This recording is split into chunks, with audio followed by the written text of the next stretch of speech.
The whole thing, the whole Greater Israel plan, it operates on two essential things. It's to survive, Israel must become the imperial regional power, and it must affect the division of the entire area around it into smaller states. They stir up sectarian hatred, they divide the whole place into smaller states, and then all these smaller states are fighting each other, and so that kind of legitimizes Israel's existence because it appears to be the only stable force in the area when it's the one who's gone and destabilized the whole thing. And what Chris said about the two stripes on the flag, this is exactly right, the Nile and the Euphrates. It's just a plan for Greater Israel.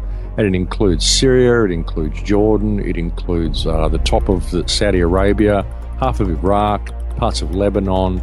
This has been the plan for the whole time, and this is why they've gone in there and done things the way they have. It's all part of the Greater Israel Project. And even there was another document that was called Israel's Sacred Terrorism. It was written by a man called Livia Rakash. And it's based on the memoirs of Moshe Sharett, former Prime Minister of Israel.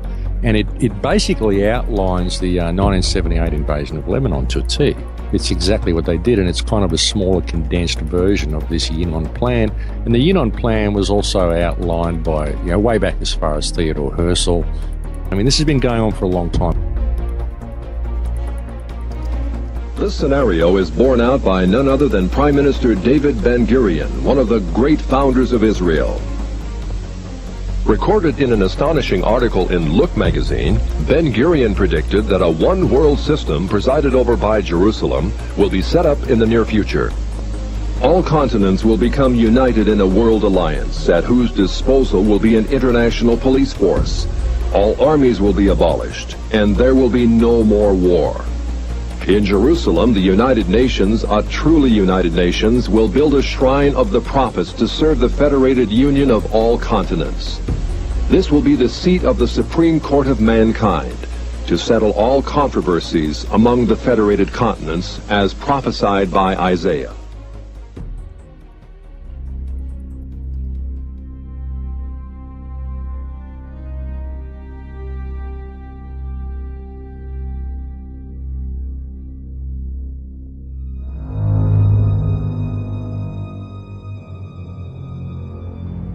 What we're dealing with here, look, when you look at the whole Khazar Empire, that's who these people are. They're Khazars, and they've basically hijacked everything. They've infiltrated into Christianity, they've infiltrated into Judaism, they've probably even infiltrated into Islam.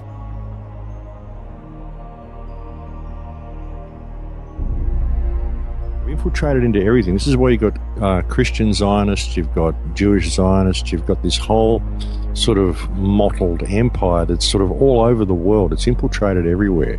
And they're using basically what's outlined, the supremacist ideology that's outlined in the Jewish faith. They're using this to construct their New World Order.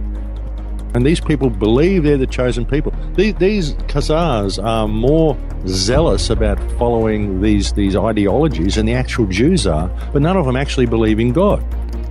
They're creating this whole tense situation everywhere to break everything up, to collapse everything, collapse all the economies, collapse Europe, collapse Russia, collapse everything, and create this empire of chaos with this one bastion of control in the middle, which will be Greater Israel.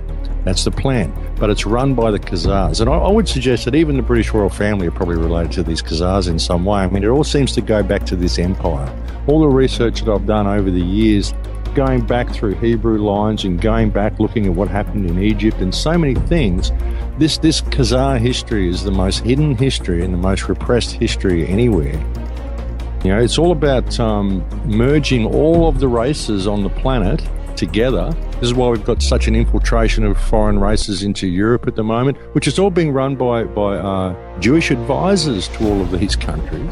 And it's weird. You say to stuff, oh, you're blaming the Jews for everything, you're anti-Semitic. Well, hang on, I'm just looking at the situation, and you look and you go, well, these people, they just happen to all be Jews. Is this a coincidence? And then you look at the Greater Israel plan, and you look at the whole doctrine of the Jews, the God's chosen, and the Goyim, and you say, well, here it all is.